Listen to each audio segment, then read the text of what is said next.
सपने देखते रहो। चंद्रमुखी ने ताना मारा। क्या सच में? युवक ने शरारती मुस्कान बिखेरी। क्या आप स्वर्ग स्तरीय औषधि नहीं बनाना चाहते थे? पूरे मध्य महाद्वीप में केवल 2 ही स्वर्ग स्तरीय रसायनज्ञ हैं, जिनमें से एक मेरे परदादा हैं। आपको क्या लगता है कि आप किसी स्वर्ग स्तरीय रसायनज्ञ से औषधि बनवा सकते हैं? मेरा व्यास परिवार पीढ़ियों से औषधियां बना रहा है, और हमने जो धन अर्जित किया है वह आश्चर्यजनक है। मेरे परदादा को लुभाने के लिए आपके पास क्या प्रस्ताव है? जब तक तुम मेरी पत्नी नहीं बनोगी, मुझे अपने परदादा से अमृत बनाने के लिए कहना पड़ेगा। क्या व्यास उपनाम और क्या यह परिवार कीमियागरों की वंशावली से संबंधित है? थोड़ी देर रुका। उसने व्यास उपनाम के बारे में ज्यादा नहीं सोचा था, लेकिन कीमियागरों का परिवार शब्द सुनते ही उसका दिल हिल गया। उसने पूछा, क्या आपके परिवार में कांगशीवान नाम का कोई पूर्वज था? कौन कांगशीवान? युवक ने पहले तो उपहास किया, लेकिन फिर तुरंत चौंक कर बोला, तुम्हें मेरे पूर्वज का नाम कैसे पता? अरे वाह, सच में? मन ही मन उसने सोचा कि पिछले जन्म में उसके 4 शिष्य थे। उनमें से 2 ने उससे मार्शल आर्ट सीखी और 2 ने रसायन विद्या सीखी। रसायन विद्या सीखने वालों में से एक का नाम युन योंगवांग था और दूसरे का नाम कांग शीवान था। ये उनके शिष्य के वंशज हैं। धिक्कार है, यह तो अपने स्वामी और पूर्वजों का घोर अपमान है। शिवाय ने नाक सिकोड़ते हुए कहा, तुम्हें इसकी चिंता करने की जरूरत नहीं है। अपने पूर्वजों की खातिर घुटने टेक कर माफी मांगो और 9 पत्तों वाला काला गनोडर्मा मुझे सौंप दो। मैं तुम्हें इसके लिए दोषी नहीं ठहराऊंगा। बेशर्मी! युवक इतना क्रोधित हुआ कि उसकी नाक तन गई। मैं कांग जुमिंग वैसे तो बहुत घमंडी हूं, लेकिन तुम्हारे सामने मैं बहुत ही विनम्र रहा हूं। गाओ फेंग, इसे मार डालो। अंतिम वाक्य उनके पीछे खड़े ब्लूमिंग फ्लावर रियल्म के विशेषज्ञ को संबोधित था। उनका उपनाम जुओ था और नाम गाओ फेंग था। स्वर्ग स्तर के रसायनज्ञ होने के नाते उनके पास स्वाभाविक रूप से शक्तिशाली अनुयायियों की कमी नहीं थी। यदि मध्य महाद्वीप और उत्तरी महाद्वीप के बीच कोई बाधा न होती, तो वे इस बार निश्चित रूप से अपने साथ एक नैसेंट सोल रियल्म विशेषज्ञ को लाए होते। वे अकेले ही पूरे उत्तरी महाद्वीप में विजय प्राप्त कर सकते थे। क्या यह आश्चर्यजनक नहीं है? युवा स्वामी कांग, यह व्यक्ति पृथ्वी स्तर का रसायनज्ञ है। जुओ गाओफेंग थोड़ा हिचकिचाया। पूरे तियानहेंग महाद्वीप में केवल 2 ही स्वर्ग स्तर के रसायनज्ञ हैं, इसलिए पृथ्वी स्तर का रसायनज्ञ होना भी बहुत ही उल्लेखनीय है। इसके अलावा वह इतना युवा है। भविष्य में वह एक ऐसा महापुरुष बन सकता है जो दुनिया पर राज करेगा। डरने की क्या बात है? मेरे परदादा तो दिव्य स्तर के रसायन शास्त्री थे, संजय ने गर्व से कहा। रंजक को अब कोई झिझक नहीं थी। स्वर्ग स्तर का रसायनज्ञ दुनिया का सबसे शक्तिशाली प्राणी था, जो शून्य विदारक क्षेत्र के रसायनज्ञों के बराबर था। उसे दुनिया का शीर्ष रसायनज्ञ माना जा सकता था। तो क्या हुआ अगर उसने पृथ्वी स्तर के रसायनज्ञ को मार डाला? उसे गोलियां बनाने के लिए दूसरे रसायन शास्त्रियों से मदद मांगने की जरूरत नहीं है, और उसे दूसरों की दया पर निर्भर रहने की भी जरूरत नहीं है। मर जा! उसने तुरंत शिवाय की ओर प्रहार किया। रुको! चंद्रमुखी चौंक गई। उसने जानबूझकर शिवाय से बात करने और अंतरंगता दिखाने का इरादा किया था, ताकि संजय खुद ही चला जाए। लेकिन उसे यह उम्मीद नहीं थी कि संजय एक बिगड़ा हुआ, घमंडी और अविवेकी लड़का होगा, जो वास्तव में शिवाय को जान से मारने वाला था। सारी परेशानी उसी ने खड़ी की थी। वह तुरंत आगे बढ़ी और शिवाय और झुओ गाओफेंग के बीच खड़ी हो गई। लेकिन खिलते हुए फूलों के बगीचे के सामने इसका क्या फायदा? रंजक ने बस अपनी उंगली को हल्का सा झटका दिया, और चंद्रमुखी को एक ऐसी शक्ति ने धीरे से एक तरफ खींच लिया जिसने उसकी साधना को रोक दिया। रंजक का हमला लगभग अप्रभावित रहा और उसने शिवाय की ओर प्रहार करना जारी रखा। टकराना! शिवाय पलक झपकते ही हवा में उड़ गया और 7 दीवारों को तोड़ते हुए अंत में जाकर रुका। मर नहीं गया? झुओ गाओफेंग आश्चर्यचकित रह गया। उसकी शक्ति प्रतिद्वंद्वी तक पहुंचने से पहले ही लड़के के कवच से बिजली की एक दिव्य रोशनी निकली और उसने उसके हमले को रोक दिया। इसलिए शिवाय को केवल धक्का लगा। संभवतः उनकी कुछ हड्डियां टूट गईं और उन्होंने कई घूंट खून थूका, लेकिन वे चमत्कारिक रूप से बच गए। यह आश्चर्यजनक है। ब्लूमिंग फ्लावर दायरे का एक शक्तिशाली विशेषज्ञ भी डिवाइन प्लेटफॉर्म दायरे के एक कनिष्ठ व्यक्ति को एक ही प्रहार में नहीं मार सका। मेरे उत्तरी औषधि मंदिर में दखल देने की हिम्मत कौन करता है? एक ठंडी सी घुरघुराहट सुनाई दी। पहले तो वे सिर्फ बहस कर रहे थे और उत्तरी औषधि मंदिर को स्वाभाविक रूप से कोई फर्क नहीं पड़ता, लेकिन अब जब उन्होंने लड़ना शुरू कर दिया है और औषधि मंदिर को नुकसान भी पहुंचाया है, तो उत्तरी औषधि मंदिर के शक्तिशाली लोगों का ध्यान जरूर आकर्षित होगा। युवा स्वामी कांग, झुओ गाओफेंग ने मुड़कर संजय की ओर प्रश्नवाचक दृष्टि से देखा। जारी रखो, संजय ने ठंडे स्वर में कहा और जोर से घोषणा की, मैं संजय हूं और मेरे परदादा मध्य क्षेत्र के एक दिव्य स्तर के रसायनज्ञ मास्टर धर्मराज हैं। जो कोई भी मुझसे भिड़ने की हिम्मत करेगा, वह व्यास परिवार का दुश्मन होगा। उन्होंने एक ऐसा प्रतीक चिन्ह प्रकट किया जिसे अधिकांश लोग नहीं पहचान पाएंगे, लेकिन पृथ्वी स्तर का कोई भी कीमियागर यह जानता होगा कि यह वास्तव में मास्टर धर्मराज का था। एक पल के लिए उत्तर औषधि मंडप में मौजूद विशेषज्ञ मानो स्तब्ध रह गए और किसी ने भी कुछ नहीं कहा। उन्हें रोकने की कोशिश करना तो दूर की बात है। मास्टर धर्मराज कीमियागर संघ के दो प्रमुख स्तंभों में से एक हैं। कीमियागर संघ के कीमियागरों या मार्शल आर्टिस्टों के लिए वे एक देवता के समान हैं, जो उनसे कहीं अधिक श्रेष्ठ हैं और जिनके सामने वे केवल नतमस्तक होकर ही सम्मान प्रकट कर सकते हैं। धड़ धड़ धड़! शिवाय का पीछा करते हुए झुओ गाओफेंग बेहद प्रसन्न था और उसे अविश्वसनीय संतुष्टि महसूस हो रही थी। हालांकि वह अभी ब्लूमिंग फ्लावर दायरे में ही था। मध्य मैदानों में वह किसी भी तरह से शक्तिशाली नहीं था, बल्कि केवल एक उस्ताद था। लेकिन यहां वह एक सर्वशक्तिशाली योद्धा था और स्वर्गीय रसायनज्ञ की प्रतिष्ठित उपाधि से सुरक्षित होने के कारण किसी का भी उसे रोकने का साहस नहीं था। उत्तरी रसायन विज्ञान मंडप में भी वह अपनी इच्छा से कोई भी कार्रवाई कर सकता था। यह एहसास अद्भुत है। हालांकि चंद्रमुखी की साधना शक्ति दबी हुई थी, फिर भी वह जोर से बोलने से नहीं रुकी। जिसका पीछा किया जा रहा है वह मास्टर शिव हैं, जो एक निम्न श्रेणी के पृथ्वी स्तरीय रसायनज्ञ हैं। क्या? इस बार जो लोग अब तक चुप रहना पसंद कर रहे थे, उनमें से कई लोग भावुक हो गए। वे आपके अहंकार को इसलिए बर्दाश्त कर लेंगे क्योंकि वे आपको एक दिव्य स्तर का कीमियागर मानते हैं। लेकिन अगर आप किसी कीमियागर की हत्या कर देते हैं, तो इसके परिणाम बिल्कुल अलग होंगे। कीमियागर संघ की स्थापना क्यों की गई थी? इसका उद्देश्य कीमियागरों के अधिकारों और हितों की रक्षा करना, एक विशाल गठबंधन बनाना और यह सुनिश्चित करना था कि कोई भी मार्शल आर्टिस्ट उन्हें कम आंकने की हिम्मत न करे। यही कारण है कि कीमियागरों को आज इतना श्रेष्ठ दर्जा प्राप्त है। यह कितना हास्यास्पद है कि कीमियागर संघ किसी कीमियागर का पीछा करेगा। अगर धर्मराज खुद कार्रवाई करता तो जाहिर है कोई उसे रोकने की हिम्मत नहीं करता, लेकिन खिलते फूल क्षेत्र के एक साधारण साधक का किसी औषधि विशेषज्ञ, खासकर द्विस्तरीय औषधि विशेषज्ञ का शिकार करने का साहस करना स्वाभाविक रूप से जनता के आक्रोश का कारण बना। अगर तुम आज शिवाय को ढूंढ सकते हो, तो कल मुझे भी ढूंढ सकते हो, है ना? पल भर में एक भयानक आभा ने पूरे क्षेत्र को हिला दिया, जिससे झुओ गाओफेंग दब गया। यह हरकत उत्तर औषधि मंडप के एक बुजुर्ग शिव उपनाम वाले स्पिरिट इन्फेंट दायरे के विशेषज्ञ ने की थी। उनका असली नाम बहुत कम लोग जानते थे। सभी उन्हें एल्डर शी कहकर पुकारते थे। तुम्हारी हिम्मत कैसे हुई?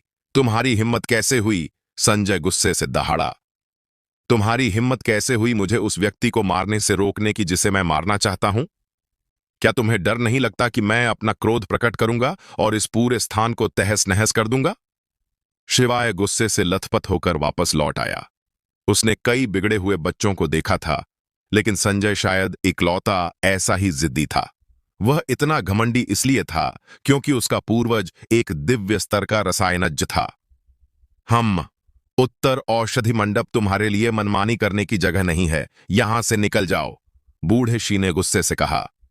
संजय की निगाहें घूमी और उसने अचानक कहा, बूढ़े आदमी, तुम कई सालों से नवजात आत्मा क्षेत्र में अटके हुए हो, है ना? मुझे लगता है कि इसका कारण यह है कि तुम्हारे पास 8वें स्तर की मार्शल आर्ट तकनीक नहीं है और तुमने दिव्य रूपांतरण क्षेत्र में प्रवेश करने के लिए पर्याप्त शक्ति अर्जित नहीं की है। हालांकि अगर तुम मेरे लिए उस बदमाश को मार डालोगे तो मैं तुम्हें मार्शल आर्ट तकनीकों का 8वां स्तर प्रदान कर सकता हूं और तुम्हें एक स्वर्गीय हृदय शून्य गोली दे सकता हूं जो तुम्हारी नींव को मजबूत करने और तुम्हारे सार को संचित करने में तुम्हारी मदद करेगी। क्या? बूढ़े शी ने कांपती हुई आवाज में कहा। वह ललचा गया था। एल्डर उदय उत्तरी पिल पैवेलियन में एक सम्मानित व्यक्ति हैं और लगभग 100 वर्षों से यहां विराजमान हैं। युवावस्था में मध्य मैदानों की यात्रा न करने के कारण वृद्धावस्था में वे वहां नहीं जा सकते थे।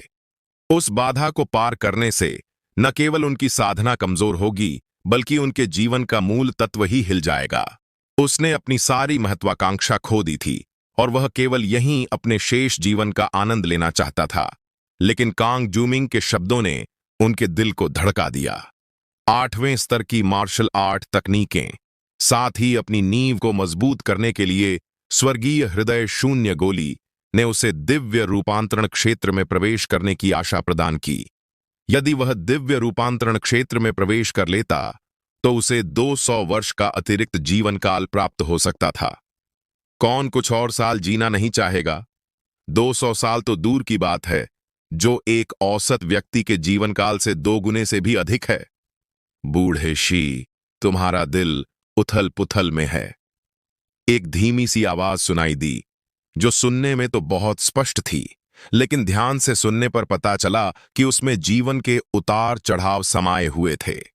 उत्तरी पिल पवेलियन का असली महापुरुष अम्बरीश एक मध्यम श्रेणी का पृथ्वी स्तरीय रसायनज्ञ और शिशुलोक का एक शक्तिशाली विशेषज्ञ है। वास्तव में उसे दिव्य रूपांतरण लोक में प्रवेश करने का अवसर मिला था, लेकिन दुर्भाग्यवश उसने रसायन विद्या में बहुत अधिक ऊर्जा खर्च कर दी और अब उसका रक्त और ऊर्जा समाप्त हो चुकी है, जिससे वह उच्चतर लोक में प्रवेश करने में असमर्थ है। बूढ़े शी ने चिढ़कर कहा, भाई अम्बरीश, मैं रसायन विद्या के प्रति आपके समर्पण की बहुत प्रशंसा करता हूं, लेकिन शायद यही मेरी सफलता की एकमात्र उम्मीद है, इसलिए कृपया मेरे रास्ते में बाधा न बने। हे बूढ़े शी, तुम मेरे उत्तरी रसायन शास्त्र मंडप के सेवक हो। तुमने मेरे रसायन शास्त्रियों के संगठन से पैसे लिए, फिर भी तुम मेरे रसायन शास्त्रियों का शिकार कर रहे हो। मुफ्त में कुछ नहीं मिलता। अम्बरीश की आवाज फिर गूंजी। तो फिर भाई अम्बरीश, मैं उत्तरी पिल पवेलियन के सेवक पद से इस्तीफा देता हूं। बूढ़े शी ने बड़ा दृढ़ निश्चय दिखाया। भला जो व्यक्ति आध्यात्मिक शिशु स्तर तक साधना कर चुका हो, वह भला लाभ हानि की चिंता कैसे कर सकता है? अम्बरीश ने आह भरी और कहा, क्या आपको लगता था कि यह सिर्फ खोखली बातें थीं?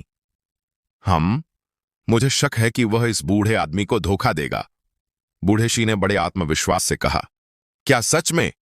अम्बरीश ने सिर हिलाया। बूढ़े शी, आप जीवन भर बुद्धिमान रहे हैं, लेकिन आपने एक मूर्खतापूर्ण गलती कर दी। क्षेत्र की दीवार की बाधा के बावजूद आप मध्य महाद्वीप तक उनका पीछा कैसे कर सकते थे? इसके अलावा मध्य महाद्वीप में आत्मा शिशु क्षेत्र के साधक को केवल एक गुरु माना जा सकता है, अद्वितीय गुरु नहीं। बूढ़ा शी क्षण भर के लिए अवाक रह गया।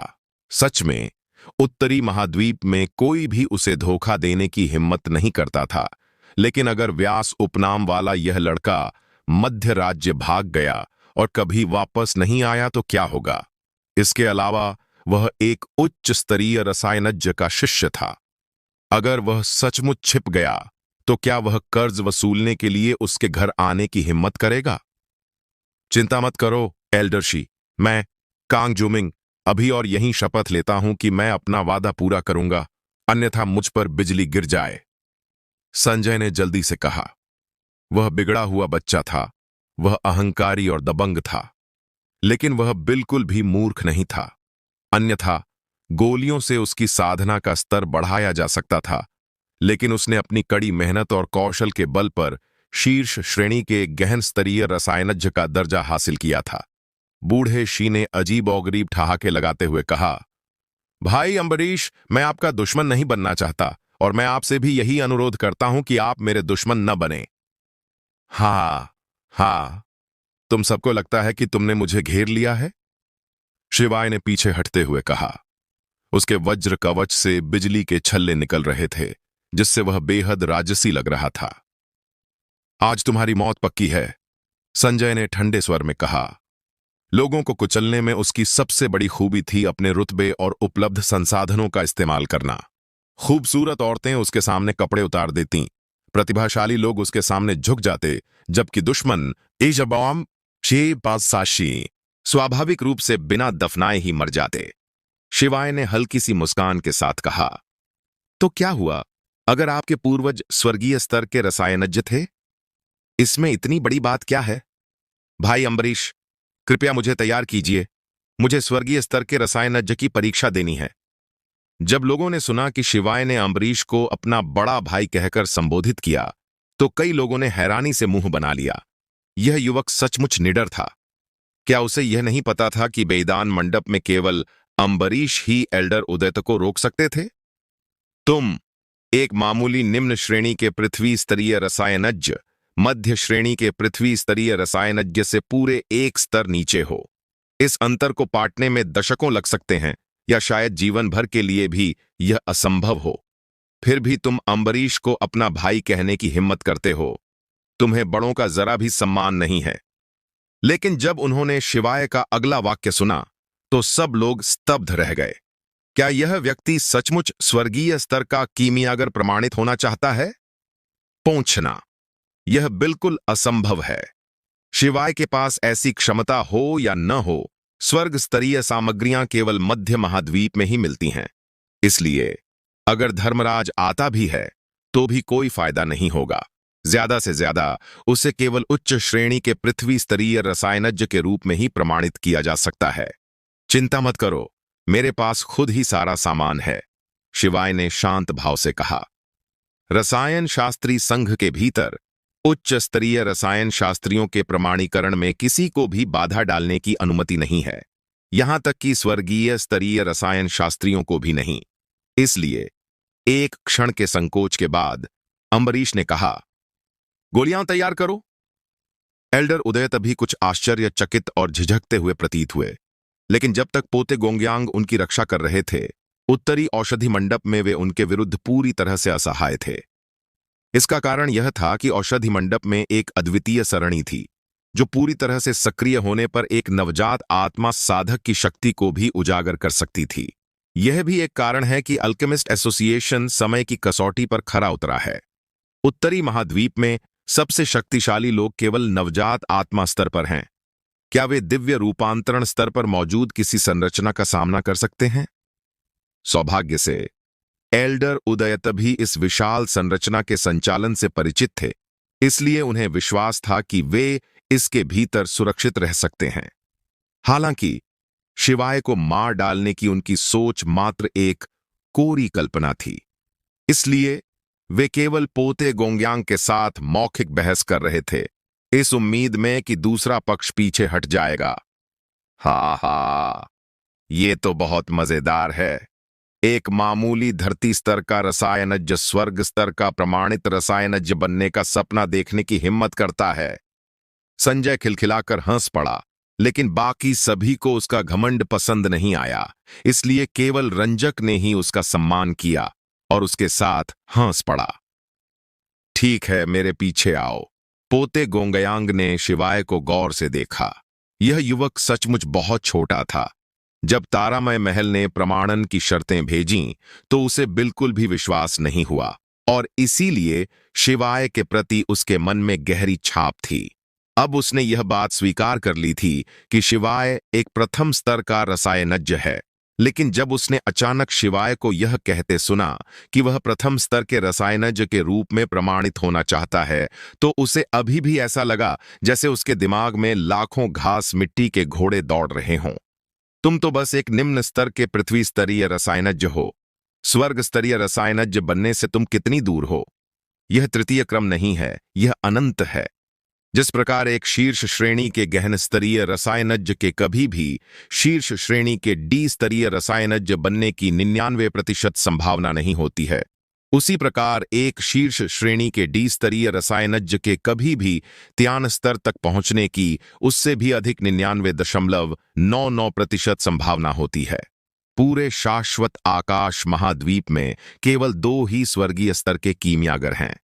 शिवाय को स्पष्ट रूप से उकसाया गया था, जिसके कारण उसने कहा कि वह स्वर्गीय स्तर का कीमियागर प्रमाणित होना चाहता है। ऐसा लगता है कि वह यह सब बदले की भावना से कर रहा था, तो भला वह सफल कैसे हो सकता था? स्वर्ग स्तर की औषधि बनाने के लिए यह कहना कोई अतिशयोक्ति नहीं होगी कि धर्मराज और नोंग बोक्सिन को भी इसे बनाने का प्रयास करने से पहले 3-4 दिन ध्यान में लीन रहना और उपवास करना पड़ेगा। क्या वे केवल उत्साह के कारण ऐसा कर सकते हैं? वह सचमुच शिवाय को रोकना चाहता था ताकि स्वर्ग स्तरीय सामग्री बर्बाद न हो, लेकिन वह कुछ नहीं कर सकता था। हर रसायन शास्त्री को उच्च स्तरीय रसायन शास्त्री को प्रमाणित करने का अधिकार था और वह भी इसे छीन नहीं सकता था। रसायन विद्या कक्ष तैयार था और जैसे ही शिवाय वहां पहुंचे, पूरा उत्तरी रसायन विद्या मंडप कोलाहल से भर गया। कोई व्यक्ति स्वर्गीय स्तर का कीमियागर प्रमाणित होना चाहता है। उत्तरी महाद्वीप में यह एक अविश्वसनीय बात है, क्योंकि यद्यपि उत्तरी महाद्वीप ने अपने इतिहास में स्वर्गीय स्तर के कीमियागरों को जन्म दिया है, लेकिन उन सभी ने अपनी सफलताएं और प्रमाणन मध्य क्षेत्र में ही पूरे किए और उसके बाद कभी उत्तरी महाद्वीप में वापस नहीं लौटे। क्या सच में कोई मुझे उत्तरी रसायन शास्त्र मंडप में स्वर्गीय स्तर का रसायन शास्त्री प्रमाणित करने वाला है? वाह, मुझे इसे जरूर देखना चाहिए। शिवाय ने वास्तव में आवेग में आकर ही कार्य किया था, इसीलिए उन्हें स्वर्गीय स्तर के कीमियागर के रूप में प्रमाणित किया गया था। 18 वर्ष का एक दिव्य स्तर का रसायनज्ञ सचमुच अद्भुत है और उसने अभी तक अपनी शक्ति का विकास भी नहीं किया है। क्या होगा अगर विंटर मून सेक्ट या बीस्ट एम्परर सेक्ट जैसी कोई संस्था उसे चुपके से अगवा कर ले, कैद कर ले और उससे जबरन दवाइयां बनवाए? ऊपरी तौर पर तो कोई भी स्वर्गीय स्तर के कीमियागर को नुकसान पहुंचाने की हिम्मत नहीं करेगा, लेकिन पर्दे के पीछे की कहानी कुछ और ही है। आखिरकार पूरे शाश्वत आकाश महाद्वीप में केवल 2 ही स्वर्गीय स्तर के कीमियागर हैं। ब्लैक टावर का होना उसके लिए अपनी सुरक्षा के लिए काफी है, लेकिन इसके रहस्यों को उजागर करने से और भी मुसीबतें खड़ी हो सकती हैं। देखो, क्या 1000 कॉर्प्स सेक्ट पहले से ही उसे निशाना नहीं बना रहा है? हालांकि अपने पिता की खातिर उसने आवेग में आकर 9 पत्ती वाला काला गनोडर्मा प्राप्त करने और आत्मा को पुनः पूर्ति करने वाली गोली को परिष्कृत करने का निर्णय लिया। अब सवाल यह उठता है कि क्या वह स्वर्ग स्तरीय औषधि बना सकता है? आखिर उसकी साधना तो केवल दिव्य स्तर तक ही सीमित है। सैद्धांतिक रूप से वह ज्यादा से ज्यादा मध्यम स्तर की पृथ्वी स्तरीय औषधि ही बना सकता है। एक विशेष अग्नि के प्रयोग से उच्च स्तर की पृथ्वी स्तरीय औषधि बनाना तो कोई मुश्किल नहीं, लेकिन स्वर्ग स्तरीय औषधि, यह कहना मुश्किल है। उसे बस यही उम्मीद थी कि लिटिल फायर को ब्लैक टावर में इतनी बुरी तरह से प्रशिक्षित किया गया होगा कि उसकी ताकत में काफी सुधार हो गया होगा, अन्यथा वह सचमुच असफल हो सकता था। इज्जत बचाना गौण था। मुख्य बात यह थी कि वह 9 लीफ ब्लैक गैनोडर्मा को वापस न छीन पाए। अपने बेतरतीब विचारों को एक तरफ रखते हुए शिवाय ने ब्लैक टावर से spirit heart heavenly spring bamboo निकाला। यह एक आध्यात्मिक जड़ी बूटी है जिसका उपयोग ऊर्जा शक्ति को पुनः प्राप्त करने के लिए सबसे आम कायाकल्प गोली को परिष्कृत करने में किया जा सकता है। हालांकि spirit heart heavenly spring bamboo उच्च श्रेणी की कायाकल्प गोलियां तैयार कर सकता है। 10 साल पुरानी गोली स्पिरिट इन्फेंट दायरे के साधक की ऊर्जा शक्ति का 10वां हिस्सा तुरंत बहाल कर सकती है। 100 साल पुरानी गोली नवजात आत्मा दायरे के साधक के लिए प्रभावी हो सकती है और 1000 साल पुरानी गोली दिव्य दायरे के साधक के लिए प्रभावी हो सकती है। दानव स्वर्ग के गुप्त क्षेत्र में शिवाय को 100 वर्ष पुराना spirit heart heavenly spring bamboo प्राप्त हुआ। ब्लैक टावर द्वारा लगभग 1 वर्ष की साधना के बाद यह अब 1000 वर्ष पुराना हो चुका है और इसका उपयोग उच्चतम श्रेणी की कायाकल्प गोली बनाने के लिए किया जा सकता है। स्वर्गीय लोक में रहने वालों के लिए स्वर्ग स्तरीय गोलियां निस्संदेह सर्वोत्तम हैं। हालांकि स्वर्गीय श्रेणी की गोलियों को भी 3 श्रेणियों में विभाजित किया गया है, उच्च, मध्य और निम्न। लेकिन उनकी श्रेणी इतनी उच्च होने के कारण स्वर्गीय श्रेणी की निम्न श्रेणी को केवल स्वर्गीय श्रेणी, स्वर्गीय श्रेणी की मध्य श्रेणी को संत श्रेणी और स्वर्गीय श्रेणी की उच्च श्रेणी को ईश्वर श्रेणी कहा जाता है। संत स्तर की गोलियां शून्य विदारक क्षेत्र में मौजूद लोगों के खिलाफ प्रभावी हो सकती हैं, जबकि ईश्वर स्तर की गोलियां वास्तव में इस दुनिया से परे हैं। अपने पिछले जन्म में शिवाय संत स्तर की औषधियां बनाने में सक्षम थे और उन्हें देव स्तर की औषधियों का भी कुछ ज्ञान था। उन्होंने कुछ विकल्प भी खोजे और अर्धदेव स्तर की औषधियां बनाईं, जिससे यह सिद्ध होता है कि रसायन शास्त्र में उनकी प्रतिभा इतिहास में अद्वितीय थी और वे असाधारण रूप से अद्भुत थे। मार्गवादी सम्राट को प्रसिद्धि प्रचार से नहीं, बल्कि वास्तविक कौशल और ज्ञान से मिली थी। मध्य महाद्वीप में मौजूद वे दोनों स्वर्गीय स्तर के रसायनज्ञ निम्न श्रेणी के स्वर्गीय स्तर के रसायनज्ञ होने चाहिए। रसायन विद्या की परंपरा में एक बड़ा व्यवधान आया है, जिसका मार्शल आर्ट के वातावरण की समृद्धि से बिल्कुल भी कोई लेना देना नहीं है, और इसके लिए संत स्तर तक पहुंचना पूरी तरह से असंभव है। हालांकि स्वर्गीय श्रेणी की कायाकल्प गोली सबसे साधारण और निम्नतम श्रेणी की स्वर्गीय श्रेणी की गोली है, फिर भी यह एक स्वर्गीय श्रेणी की गोली है, जिसे पृथ्वी श्रेणी का कोई भी रसायनज्ञ परिष्कृत नहीं कर सकता है, और यह उसके लिए प्रमाणन उत्तीर्ण करने के लिए पर्याप्त है। इससे भी महत्वपूर्ण बात यह थी कि उसके पास स्वर्गिक स्तर की कोई अन्य सामग्री नहीं बची थी। शिवाय ने सामग्रियों को छांटना शुरू किया। Spirit heart heavenly spring bamboo मुख्य घटक था, लेकिन कुछ सहायक सामग्रियों की भी आवश्यकता थी। उन्होंने सहजता से इस प्रक्रिया को नियंत्रित किया और बाहर खड़े सभी रसायन शास्त्री चकित रह गए। उन्होंने कभी सोचा भी नहीं था कि सामग्रियों को छांटना इतना सुरुचिपूर्ण और सौंदर्यपूर्ण हो सकता है। चंद्रमुखी का दिल जोर से धड़क रहा था। हालांकि वह उत्तरी महाद्वीप की सबसे खूबसूरत महिला और युवा पीढ़ी की सबसे शक्तिशाली सदस्य के रूप में जानी जाती थी, लेकिन स्वर्ग स्तर के रसायनज्ञ से बात करना उसके लिए एक दीवा स्वप्न मात्र था। पूरे मध्य महाद्वीप में केवल 2 ही स्वर्गीय स्तर के रसायन शास्त्री हैं। उनका दर्जा शून्य भेदन क्षेत्र के विशेषज्ञ के बराबर है। क्या उसके पास शून्य भेदन क्षेत्र के किसी व्यक्ति से बात करने की योग्यता है? बिल्कुल नहीं। इसलिए संजय की धमकियां और प्रलोभन वास्तव में बहुत वास्तविक थे।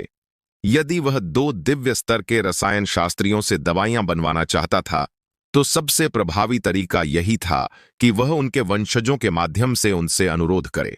अन्यथा उसे तब तक प्रतीक्षा करनी पड़ती जब तक चंद्रमुखी इतनी परिपक्व न हो जाए कि दिव्य स्तर के रसायन शास्त्रियों को भी उसके सामने झुकना पड़े। शून्यता भंग करने का क्षेत्र। चंद्रमुखी ब्रेकिंग वॉइड दायरे तक पहुंच पाएगी या नहीं, इस बारे में तो बात ही न करें। अगर वह पहुंच भी जाए तो इसमें बहुत लंबा समय लगेगा। लेकिन अगर कोई दिव्य स्तर का कीमियागर बन सके तो। चंद्रमुखी का दिल जोर से धड़क रहा था। उसे शिवाय की दोस्त तो माना ही जाना चाहिए, है ना? चूंकि वे दोस्त हैं तो उसके लिए मदद करना मुश्किल नहीं होना चाहिए, है ना? एक पल के लिए उसने बेसब्री से उम्मीद की कि शिवाय सफल हो जाएगा। संजय ने उपहास किया। मध्य महाद्वीप में 27 उच्च श्रेणी के पृथ्वी स्तरीय रसायनज्ञ हैं। 100 वर्षों से वे स्वर्ग स्तरीय रसायनज्ञों की दहलीज को पार करने का प्रयास कर रहे हैं, लेकिन अंततः कोई भी इसे पार नहीं कर पाया है।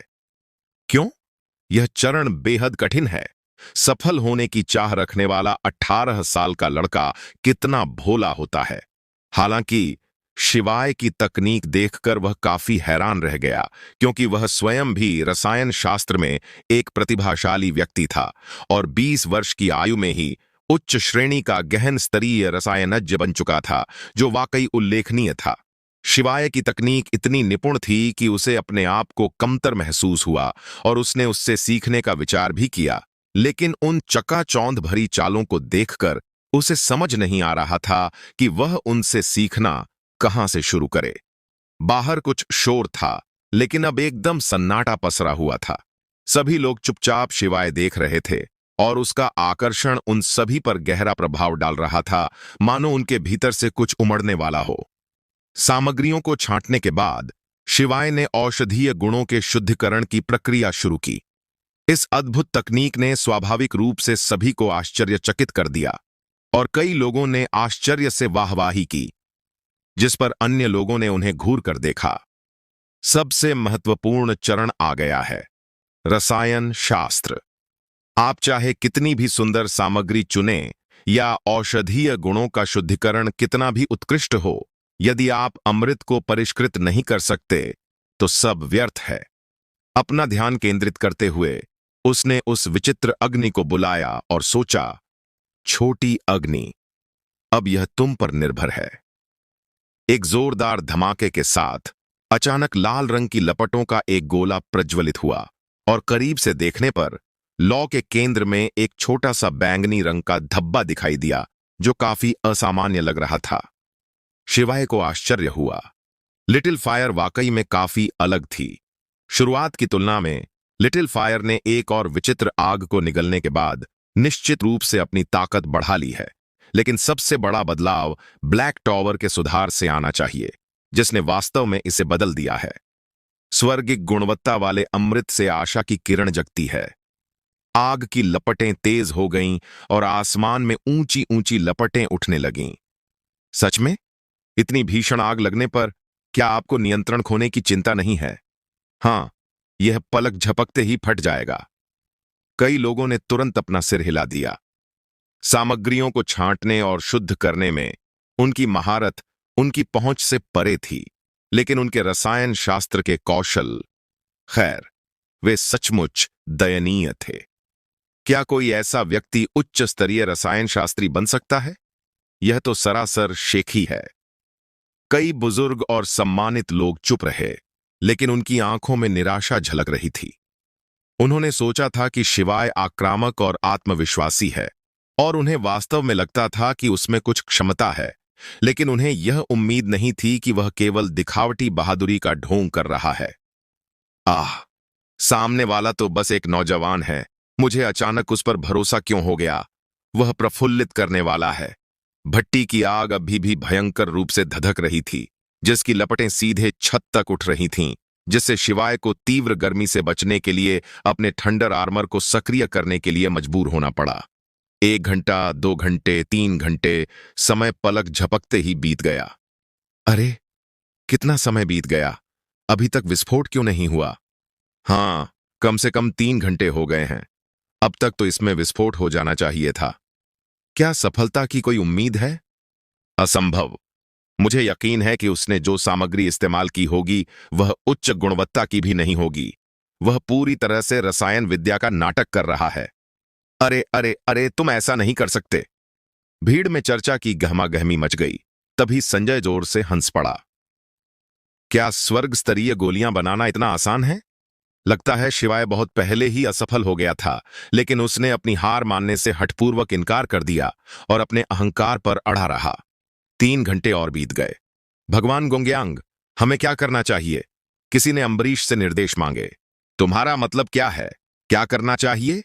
एक प्रमाणित स्वर्गीय स्तर का रसायनज्ञ 3 दिन और 3 रात तक गोलियां बना सकता है। अभी तो सिर्फ 6 घंटे ही बीते हैं और तुम मुझसे पूछ रहे हो कि क्या करना चाहिए? क्या तुम सुझाव दे रहे हो कि मैं उसे रोक दूं? अम्बरीश ने चिढ़कर कहा। वह व्यक्ति अजीब सी हंसी हंसते हुए मन ही मन सोचने लगा, क्या सबको पहले से ही नहीं पता कि शिवाय असफल हो गया है? इस पर सबकी भावनाओं को क्यों बर्बाद करना? चलो चलते हैं, यहां देखने लायक कुछ नहीं है। हां, मैं वापस अपनी पत्नी के साथ गले लगने और सोने जा रहा हूं। तुम ऐसे बात करते हो जैसे तुम्हारी पत्नी हो। अरे, मानो या न मानो, मैं तुम्हारी पत्नी को अपनी बाहों में लेकर सोऊंगा? भीड़ तुरंत तितर बितर हो गई। बाहर केवल कुछ ही लोग रह गए। बिगड़े हुए बच्चे संजय में स्वाभाविक रूप से धैर्य की कमी थी, वरना अगर उसका परदादा स्वर्ग स्तर का रसायनज्ञ होता तो वह अब तक पृथ्वी स्तर तक ही पहुंच चुका होता। उसने जम्हाई लेते हुए कहा, गाओ फेंग, तुम यहीं रुककर पहरा दो, मैं सोने जा रहा हूं। तुम उस पर नजर रखना और उसे भागने मत देना। 3 दिन पूरे होते ही मैं उसे अपने हाथों मार डालूंगा। हाँ युवा मास्टर, रंजक ने सम्मानपूर्वक कहा। संजय ने चंद्रमुखी को देखकर फिर से मुस्कुराया। उसे पूरा यकीन था कि यह खूबसूरत हसीना जल्द ही उसके सामने हार मान लेगी, आज्ञाकारी होकर अपने कपड़े उतार देगी और बिस्तर पर उसे खुश करेगी। वह खुद को सिहरने से रोक नहीं पाया, बेचैनी और बेताबी से उस पर अपना अधिकार जमाने को बेताब था। जल्दी मत करो, यह खूबसूरत चीज उसी की होने वाली है। दिव्य स्तर के लोगों के लिए जब तक वे भयंकर युद्धों में शामिल नहीं होते, 10 दिन या आधा महीना बिताना कोई समस्या नहीं है। इसलिए चंद्रमुखी और रंजक दोनों रसायन शास्त्र कक्ष के बाहर पहरा दे रहे थे। इसके अलावा एल्डर उदयत और अम्बरीश भी वहां मौजूद थे। साथ ही कई पृथ्वी स्तरीय रसायन शास्त्री भी थे। कुल मिलाकर लगभग 10 लोग थे। एक दिन बीत गया, फिर 2 दिन, और शिवाय गोलियों को परिष्कृत करना जारी रखता रहा, जबकि अधिक से अधिक लोग रसायन शास्त्र कक्ष में लौटते रहे। ऐसा लगता है कि शिवाय अभी तक असफल नहीं हुआ है। वे स्पष्ट रूप से देख सकते थे कि शिवाय की रसायन विद्या की प्रक्रिया के दौरान वह भट्टी से नसों के पैटर्न निकालता था, उनमें थोड़ा सा समायोजन करता था और फिर उन्हें वापस डाल देता था। ये रसायन शास्त्र की भट्टी में विभिन्न पदार्थों की शिराओं के पैटर्न हैं, जो स्वर्ग और पृथ्वी के सार को अवशोषित करके स्वाभाविक रूप से बनते हैं। रसायन शास्त्र इन शिराओं के पैटर्नों को एक विशेष तरीके से आपस में मिलाने की प्रक्रिया है, जिससे अंततः अद्भुत प्रभाव उत्पन्न होते हैं।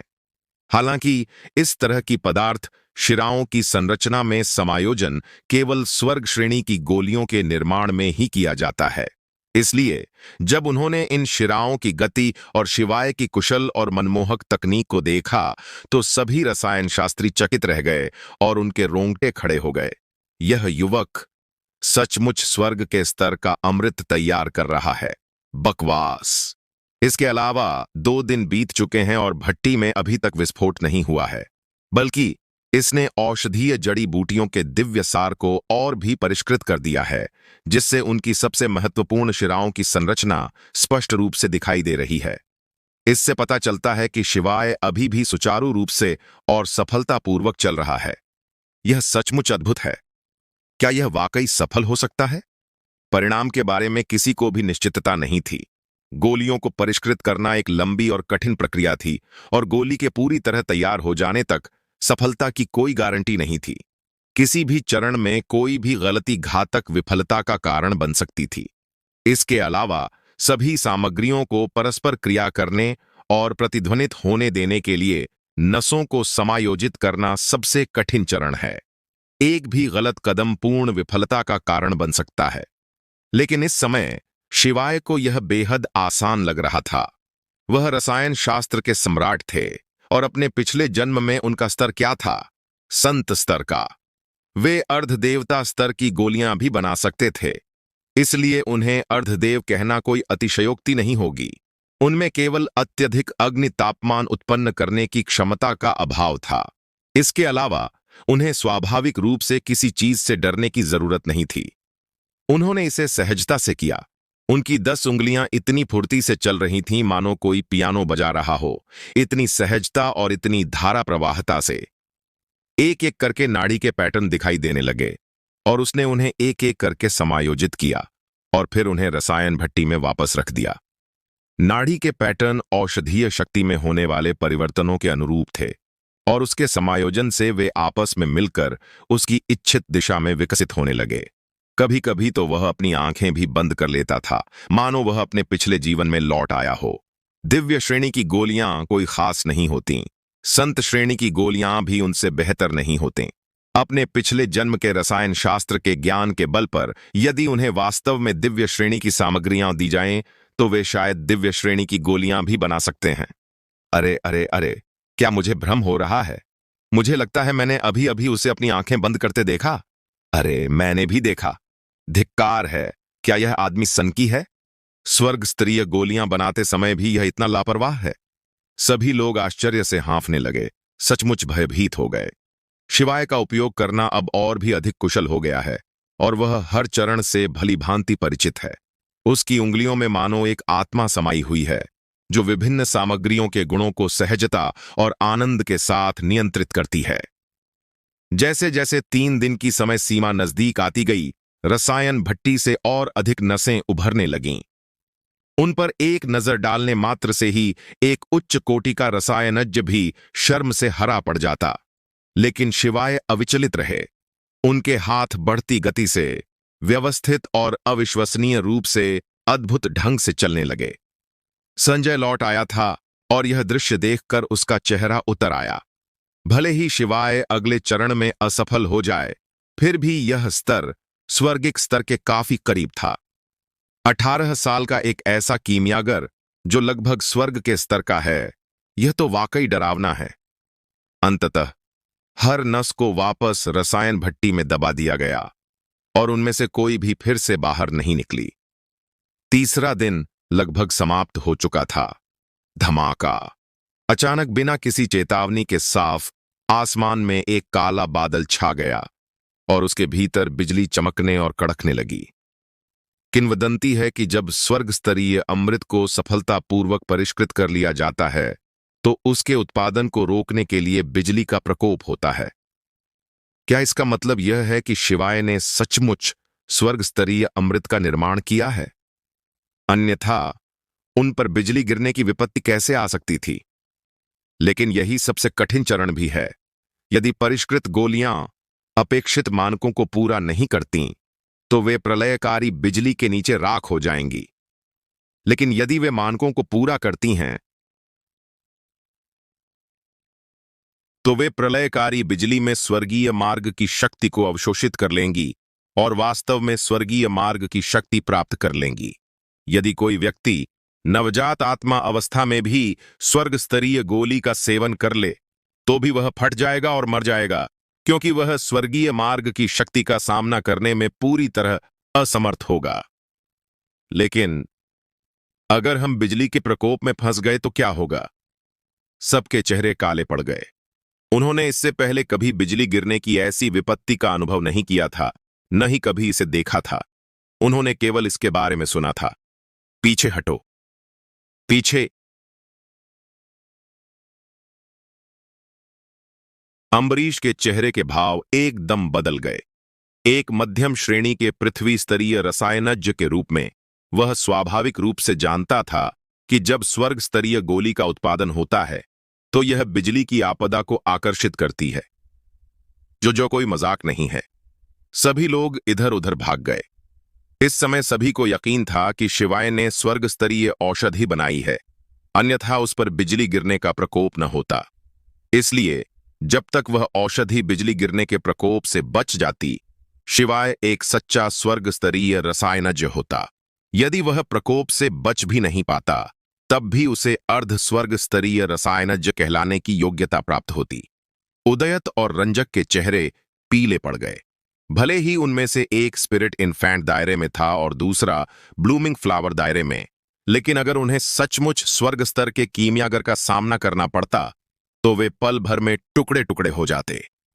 स्वर्गीय स्तर के रसायन शास्त्रियों से दवाइयां बनाने की भीख मांगने वाले कितने लोग हैं, जिनमें दिव्य रूपांतरण और दिव्य लोक के कई विशेषज्ञ भी शामिल हैं। ऐसे विशेषज्ञों के सामने शिशुलोक के साधक क्या हैं? भले ही उनके आने पर प्रतिबंध हों और भले ही कोई दिव्य रूपांतरण लोक का साधक आ जाए, उसे भारी हानि उठानी पड़ेगी, लेकिन जब तक शिवाय अपनी आवाज बुलंद करेंगे, वे यह सुनिश्चित करेंगे कि उत्तरी महाद्वीप के सभी शिशुलोक के साधक उनका अनुसरण करेंगे। किसी दिव्य स्तर के रसायनज्ञ की आवश्यकता नहीं है। एक अर्ध दिव्य स्तर का रसायनज्ञ ही पर्याप्त है, क्योंकि नवजात आत्मा क्षेत्र को दिव्य स्तर की गोलियों की आवश्यकता नहीं होती। मध्यम श्रेणी की पृथ्वी स्तर की गोलियां ही काफी हैं। संजय के चेहरे पर भावभंगिमा उठा। वह जानता था कि भले ही शिवाय असफल हो जाए, कोई भी लगभग दिव्य स्तर के रसायनज्ञ को छूने की हिम्मत नहीं करेगा। यहां तक कि अगर उसके परदादा भी आते, तो भी वे शिवाय को बहुत महत्व देते। 18 वर्ष का एक युवक जो लगभग दिव्य स्तर पर है, दिव्य स्तर से कितनी दूर है? दुनिया में ऐसा विचित्र व्यक्ति कैसे हो सकता है? बाकी लोग कैसे जिएंगे? केवल चंद्रमुखी की खूबसूरत आंखें चमक उठीं। वह जानती थी कि शिवाय रसायन विद्या में असाधारण प्रतिभा का धनी है, लेकिन उसने कभी उम्मीद नहीं की थी कि वह वास्तव में स्वर्ग स्तर का रसायनज्ञ बन सकता है। इससे उसे बहुत आश्चर्य हुआ। टकराना। शिवाय सीधे रसायन भट्टी को बाहर ले गया, चारों ओर नजर डाली और एक खाली जगह देखी, इसलिए वह तेजी से वहां दौड़ गया। सभी समझ गए कि वह चाहता है कि अमृत को वहां बिजली की एक भीषण परीक्षा से गुजरना पड़े, और वे सभी चारों ओर से देखने के लिए रुक गए। शिवाय दौड़कर उस स्थान पर पहुंचा और अचानक एक शक्ति से अपने दाहिने हाथ से भट्टी का ढक्कन उठा दिया। पल भर में 3 पन्ना हरे रंग की गोलियां मानो जीवित हो उठीं और भट्टी से निकलकर चारों दिशाओं में बिखर गईं। लेकिन उसी क्षण विपत्ति की बिजली बिना किसी चेतावनी के गिरी। टकराना। बिजली की 3 कड़कड़ाहट एक साथ हुईं और तीनों गोलियों पर जा गिरीं। कड़कती आवाजों के साथ तीनों गोलियां तुरंत आकाश से नीचे गिर गईं। शिवाय ने तेजी से उन्हें एक एक करके पकड़ लिया, लेकिन एक गोली राख हो गई, जिससे उनके हाथों में केवल 2 गोलियां ही रह गईं। यह तो एक साधारण सी कायाकल्प गोली है, इसलिए स्वाभाविक रूप से इससे केवल साधारण बिजली का प्रकोप ही होगा, जो एक ही झटके में समाप्त हो जाएगा। लेकिन जब शिवाय ने अपने पिछले जन्म में एक देवता स्तरीय गोली बनाई थी, तो उससे 9 रंगों की दिव्य बिजली गिरी थी, जिससे लगभग वह भी प्रभावित हो गए थे। आज भी इसके बारे में सोचकर उनका दिल जोर से धड़कने लगता है और चेहरा पीला पड़ जाता है। उसने कायाकल्प की दोनों गोलियां अपने हाथों में पकड़ी और उन्हें ऊपर उठाया। वह अमृत राख में नहीं बदला। यह एक सफलता थी। हे भगवान! 18 साल का एक दिव्य स्तर का रसायनज्ञ। हालांकि किसी को नहीं पता था कि शिवाय ने किस प्रकार की गोली बनाई थी। उन्हें केवल इतना जानना आवश्यक था कि यह स्वर्ग स्तरीय गोली थी। प्रणाम गुरुलिंग! अम्बरीश समेत सभी रसायन शास्त्री घुटने टेककर बैठ गए। उनकी आंखों में कट्टरता की चमक थी। हे भगवान! उत्तरी महाद्वीप ने आखिरकार एक दिव्य स्तर का रसायनज्ञ पैदा कर दिया है, और वो भी रिकॉर्ड तोड़ मात्र 18 वर्ष की आयु में। इतिहास में कौन इसकी बराबरी कर सकता है? यहां तक कि 10,000 वर्ष पूर्व रसायन शास्त्र के सम्राट माने जाने वाले बापाओ शिवाय बेमोबताप्ती के कौर से भी हार मानने को मजबूर हो गए। क्या ही अजीब संयोग है। रसायन शास्त्र के 2 पीढ़ियों के प्रतिभावान लोगों का नाम शिवाय है। ओल्ड शी घुटनों के बल बैठ गया, और थोड़ी हिचकिचाहट के बाद रंजक भी घुटनों के बल बैठ गया। केवल संजय ही कांप रहा था। हे भगवान! उसने तो एक दिव्य स्तर के रसायन शास्त्री की हत्या करवा दी। उसके परदादा भी उसे नहीं बचा पाए। हमारा तो अंत निश्चित है। हमारा तो अंत निश्चित है। वह इतना भयभीत था कि उसके पैर कांप रहे थे। वह वापस मध्य महाद्वीप भाग जाना चाहता था और व्यास परिवार के घर में छिपकर फिर कभी बाहर नहीं आना चाहता था। लेकिन उसके पैर 10,000 पाउंड जितने भारी लग रहे थे और वह एक कदम भी नहीं उठा पा रहा था। शिवाय ने लापरवाही से कायाकल्प की 2 गोलियां एक तरफ रख दीं। उत्तरी महाद्वीप में ये बिल्कुल भी नहीं बिकती थीं। उन्हें बेचने के लिए उसे बाकी 3 क्षेत्रों या मध्य राज्य में जाना पड़ेगा। वह संजय की ओर बढ़ा, जिससे संजय और भी भयभीत हो गया। इस स्थिति में अगर शिवाय उसे थप्पड़ मारकर जान से भी मार डाले, तो भी कोई कुछ कहने की हिम्मत नहीं करेगा। इस दुनिया में शिवाय को रोकने वाले केवल 2 अन्य स्वर्गीय स्तर के रसायन शास्त्री ही हैं, लेकिन वे दोनों मध्य महाद्वीप में हैं, जो हमारी पहुंच से बाहर है। स्नैप! संजय घुटनों के बल बैठ गया और रोने लगा। मास्टर शिव, कृपया मेरी जान बख्श दीजिए। मास्टर शिव, कृपया मेरी जान बख्श दीजिए। वह बार बार यही वाक्य दोहराता रहा।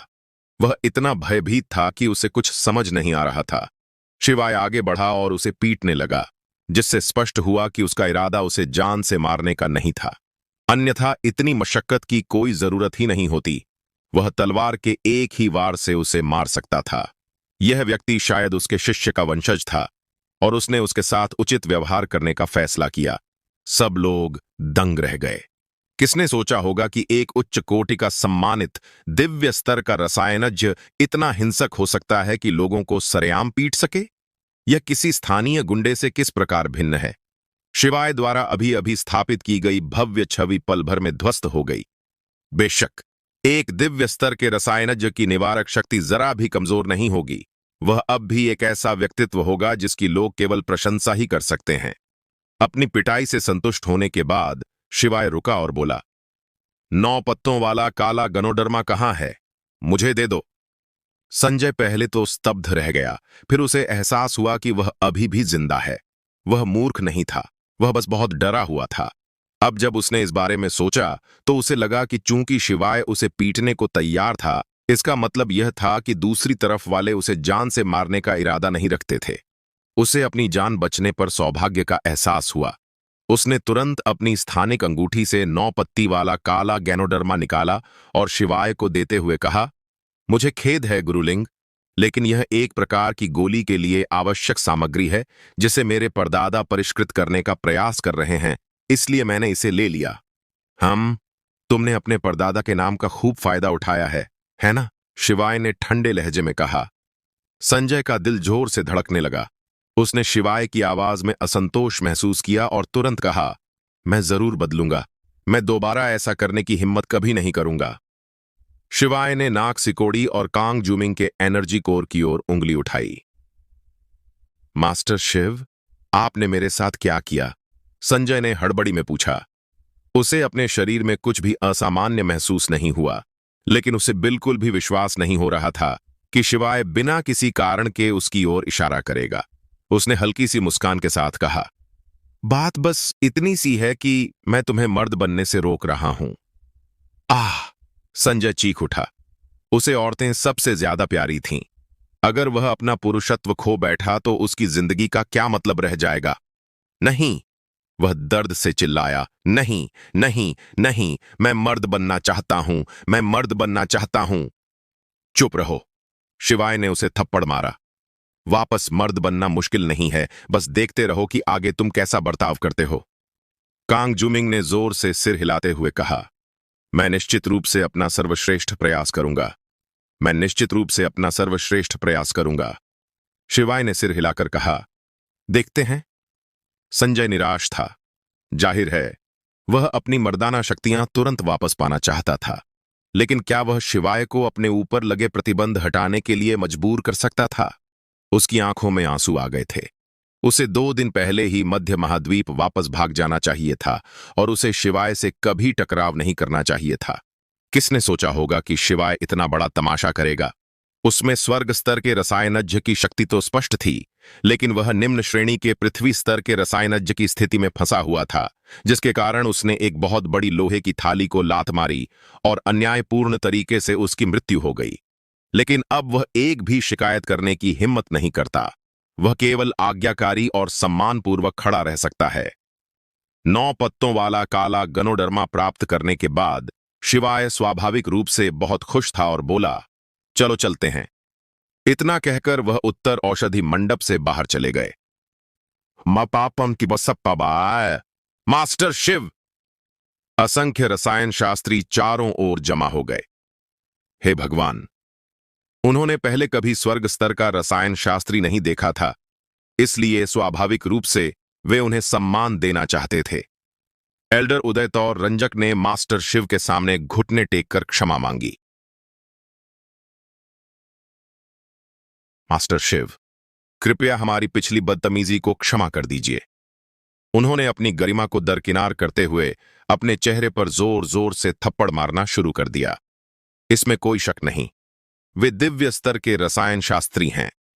पूरे महाद्वीप में केवल 3 ही हैं और उनका दर्जा शून्य भेदन क्षेत्र के विशेषज्ञ के बराबर है। भला कौन उन्हें नाराज करने की हिम्मत करेगा?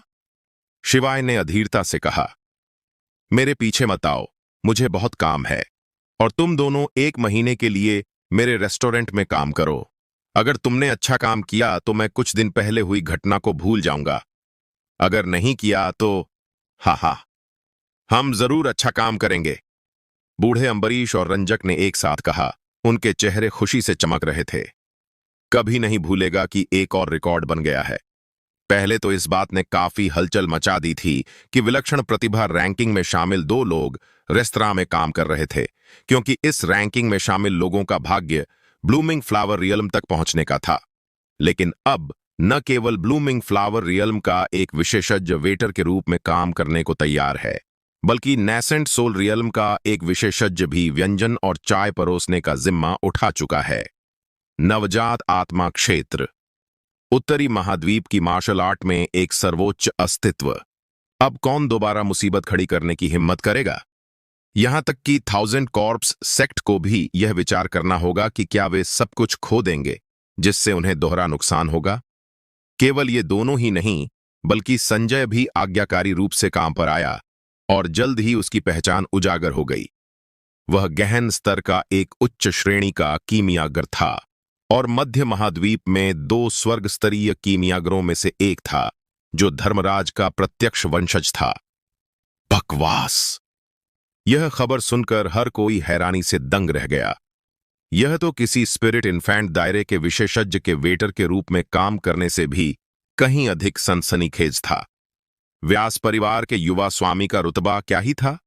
कहा जा सकता है कि वन वैली के तीनों संप्रदायों में उनका दबदबा था और यहां तक कि स्पिरिट इन्फैंट दायरे के विशेषज्ञ को भी उनके सामने सिर झुकाना पड़ता था। लेकिन अब उसने आज्ञाकारी होकर वेटर का काम शुरू कर दिया। हे भगवान! हे भगवान! हे भगवान! शिवाय को इन सब बातों में कोई दिलचस्पी नहीं थी। वह तुरंत वर्षा राज्य लौटना चाहता था, लेकिन 12 दिव्य गुप्त लोक खुलने ही वाले थे और उसे धनुर्धर महल की चाबी मिल चुकी थी। अगर वह यह अवसर चूक जाता तो उसे 100 साल और इंतजार करना पड़ता। बहुत विचार विमर्श के बाद उन्होंने पहले आत्मा को पुनर्जीवित करने वाली गोली को परिष्कृत करने और उसे वर्षालोक वापस भेजने का निर्णय लिया ताकि शिवादित्य अपनी आध्यात्मिक जड़ों को पुनः प्राप्त कर सकें। फिर गुप्तलोक से बाहर आने के बाद वे घर लौटेंगे। इसके अलावा अब जब उसने एक दिव्य स्तर के रसायनज्ञ के रूप में अपना दर्जा पुनः प्राप्त कर लिया था तो स्वाभाविक रूप से वह इसे व्यर्थ नहीं जाने दे सकता था। उसने तुरंत एक पत्र लिखकर विंटरमून संप्रदाय को भेजा और उनसे अपनी मां को रिहा करने का अनुरोध किया। स्वाभाविक रूप से वह यह नहीं कहता कि श्रुति देवी उसकी मां है, क्योंकि वीर परिवार जैसे लोगों के कुछ छिपे हुए इरादे हो सकते हैं और वे श्रुति देवी का इस्तेमाल करके उसे नियंत्रित करने की कोशिश कर सकते हैं। उसने बस यह मांग की कि उसे रिहा कर दिया जाए, उसे सिंधुनगर शहर लाया जाए और फिलहाल उसे उत्तर औषधि मंडप में रहने के लिए भेज दिया जाए। उसने कोई कारण नहीं बताया। तो क्या हुआ? मैं एक दिव्य स्तर का रसायनज्ञ हूं, मैं इतना मनमौजी हो सकता हूं? जाओ, मुझे काट खाओ। 12 दिवसीय गुप्त क्षेत्र को शून्य में प्रकट होने और जनता के लिए आधिकारिक रूप से खुलने में 1 महीना लगता है।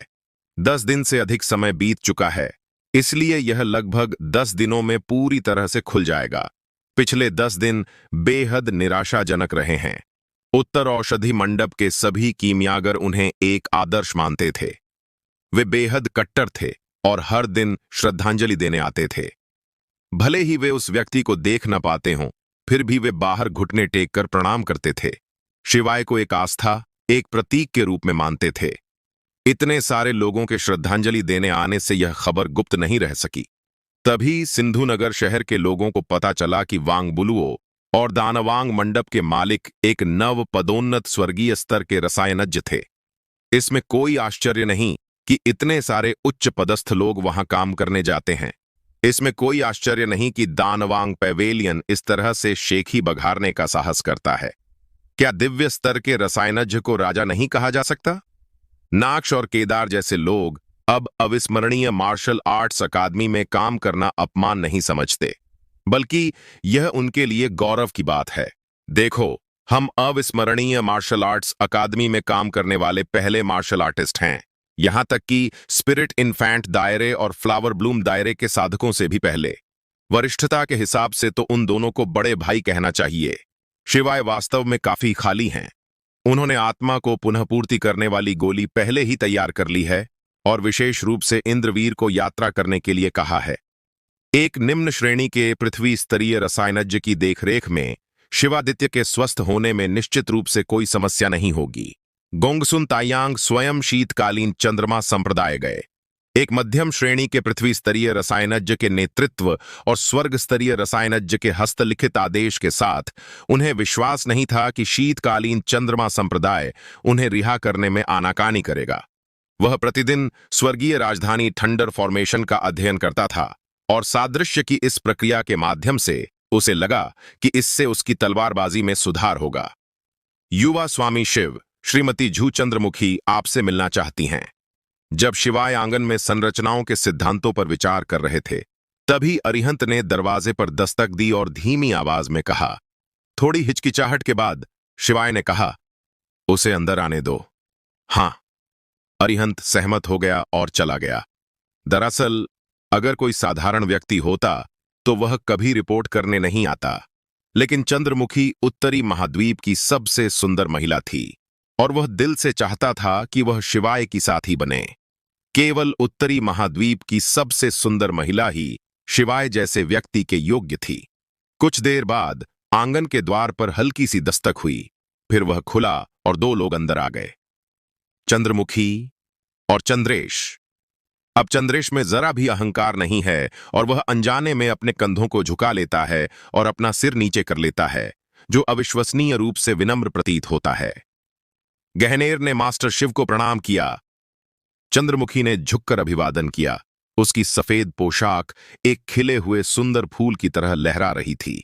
चंद्रेश ने भी तुरंत झुककर कहा, प्रणाम युवा स्वामी शिव। शिवाय ने हाथ उठाकर पूछा, क्या बात है? उसके पास समय नहीं था। मास्टर शिव, क्या आप कृपया गहनेर के लिए बाघ को वश में करने वाली दिव्य भाग्य की गोली को परिष्कृत कर सकते हैं? चंद्रमुखी ने आशा भरी निगाहों से शिवाय की ओर देखा। जरूर। शिवाय तुरंत मान गया। अगर आप सामग्री जुटा सकते हैं तो मैं उचित दाम लूंगा। एक 9वें स्तर का आध्यात्मिक हथियार ही काफी होगा या 10 8वें स्तर के आध्यात्मिक हथियार भी चलेंगे? लेकिन अगर 7वें स्तर के आध्यात्मिक हथियार चाहिए तो कम से कम 1000 लगेंगे। चंद्रमुखी का चेहरा पीला पड़ गया। भले ही वह उत्तरी महाद्वीप की सबसे खूबसूरत महिला थी, क्या वह उसे बेचकर 9वें दर्जे का आध्यात्मिक हथियार हासिल कर सकती थी? हा हा, बस मजाक कर रहा था। आखिर हम दोस्त हैं। बस सामान ले आओ। शिवाय हंस पड़ा। चंद्रमुखी ने राहत की सांस ली, लेकिन उसके चेहरे पर अब भी चिंता के भाव थे। हालांकि गोली बनाने का खर्च माफ कर दिया गया था, लेकिन फुहू तियानयुन गोली के लिए समाधि स्वर्ग स्तर की सामग्री की आवश्यकता थी, जो 9वें दर्जे के आध्यात्मिक हथियार से बहुत सस्ती नहीं थी। वह, जो केवल दिव्य स्तर की साधिका थी, इतनी सामग्री कैसे प्राप्त कर सकती थी? मास्टर शिव, आप एक दिव्य स्तर के रसायनज्ञ हैं। आपके पास समाधि अमृत की मुख्य सामग्री प्राप्त करने का कोई तरीका होना चाहिए, है ना? उसने संकोच से पूछा। शिवाय ने चिढ़कर कहा, क्या तुम बिगड़ गए हो? मुझे तुमसे क्या लेना देना? मैं तुम्हारी मदद क्यों करूं? तुम दिखने में तो सुंदर हो, बस इतना ही। दुनिया के हर इंसान को मूर्ख मत समझो। जब उसने चंद्रमुखी को इस तरह डांटा तो वह फूट फूट कर रोने लगी। उसने कभी नहीं सोचा था कि इतना सुंदर होना एक वरदान है। अगर मार्शल आर्ट में उसकी असाधारण प्रतिभा न होती तो वह बहुत पहले ही किसी और की खिलौना बन चुकी होती। हालांकि संजय जैसे शक्तिशाली दूसरी पीढ़ी के अमीर बच्चे के सामने वह खुद को शक्तिहीन महसूस करती थी, क्योंकि वह आसानी से उसे नियंत्रित कर सकता था और यहां तक कि उसके शरीर पर कब्जा करने के लिए बल का भी प्रयोग कर सकता था। शांतनु जितनी शिष्टता हर किसी में नहीं होती। उत्तरी महाद्वीप में किसी ने भी उसके साथ कुछ करने की हिम्मत नहीं की, लेकिन शाश्वत आकाश महाद्वीप केवल उत्तरी महाद्वीप तक ही सीमित नहीं है।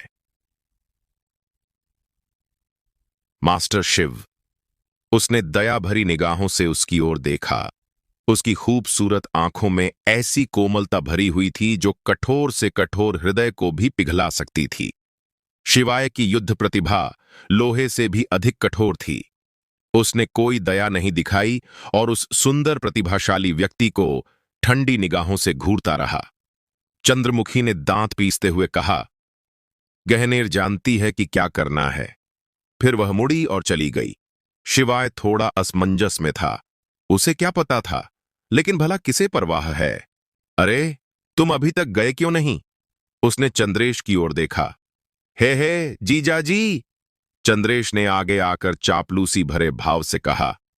पाफ! शिवाय ने अचानक अपने चेहरे पर मुंह भर पानी छिड़क दिया। खांसी खांसी! शिवाय लगातार खांसते हुए चंद्रेश की ओर देखते हुए बोला, तुम किसे जीजाजी कह रहे हो? हे, मेरी बहन कितनी खूबसूरत है और आप कितने बुद्धिमान और सक्षम जीजाजी हैं। आपके अलावा मेरी बहन और किससे शादी करेगी? आप दोनों स्वर्ग में बनी जोड़ी हैं। आप दोनों के लिए आपसे बेहतर कोई नहीं हो सकता। चंद्रेश उसके करीब आने की कोशिश करते हुए आगे बढ़ा। बकवास। शिवाय ने उसे घूर कर देखा, लेकिन चंद्रेश बिल्कुल भी नहीं डरा और उसके चेहरे पर मुस्कान बरकरार थी। उसने कहा, जीजाजी, आपने मेरी बहन को कभी नहीं देखा। एक बार देख लीजिए, आप उसे जरूर पसंद करेंगे। वह इतनी खूबसूरत है कि पहली नजर में ही आप मुग्ध हो जाएंगे। शिवाय ने उसे अजीब भाव से देखा। क्या यह आदमी चंद्रमुखी का छोटा भाई था या फिर उसका दलाल? इस बारे में सोचें तो चंद्रमुखी काफी दयनीय लगती है। एक तरफ तो वह लगातार अपने गुरु की देखभाल में लगी रहती है, जिन्हें मार्गवादी धर्म में चोट लगी है, और दूसरी तरफ उसका एक ऐसा छोटा भाई भी है जो उसे धूप और बारिश से बचाने के लिए किसी शक्तिशाली और धनी व्यक्ति से शादी कराने की जिद में लगा रहता है। अधीर होकर शिवाय ने उसकी ओर इशारा किया। जीजाजी, आप क्या कर रहे हैं? चंद्रेश ने हैरानी से पूछा। शिवाय मुस्कुराया और बोला, मैंने अस्थायी रूप से तुम्हारी मर्दानगी छीन ली है। यह कैसी मर्दानगी है? चंद्रेश भी एक पल के लिए स्तब्ध रह गई। फिर उसे समझ आया कि उसका क्या मतलब है और वह डर के मारे चिल्लाई, जीजाजी, आप मेरे साथ ऐसा कैसे कर सकते हैं? मैं हमेशा आपके प्रति वफादार रही हूं और अपनी बहन की शादी आपसे करवाना चाहती थी। शिवाय ने उसके कंधे पर थपथपाते हुए कहा, जब तक तुम मुझे जीजाजी कहना बंद नहीं कर देते, मैं तुम्हारे ऊपर से मुहर हटाने पर विचार करूंगा। जीजाजी। चंद्रेश इस बात पर बेहद जोर दे रहे थे। क्या तुम सचमुच अब मर्द नहीं बनना चाहते? शिवाय ने आश्चर्य से पूछा। जीजाजी, मैं आपके मन बदलने का इंतजार करूंगा, चंद्रेश ने आत्मविश्वास से कहा। वह किसी भी तरह से मूर्ख नहीं था। इसके विपरीत वह काफी बुद्धिमान था। शिवाय कौन है? महज 18 वर्ष की आयु में ही वह एक दिव्य स्तर का रसायनज्ञ बन चुका है, जो पूरे महाद्वीप में मौजूद केवल 3 में से एक है और उत्तरी महाद्वीप में सबसे शक्तिशाली है। इतना ही नहीं, उसकी साधना दिव्य स्तर तक पहुंच चुकी है और विलक्षण प्रतिभा रैंकिंग के पिछले युद्ध शक्ति परीक्षण में उसने 20 सितारा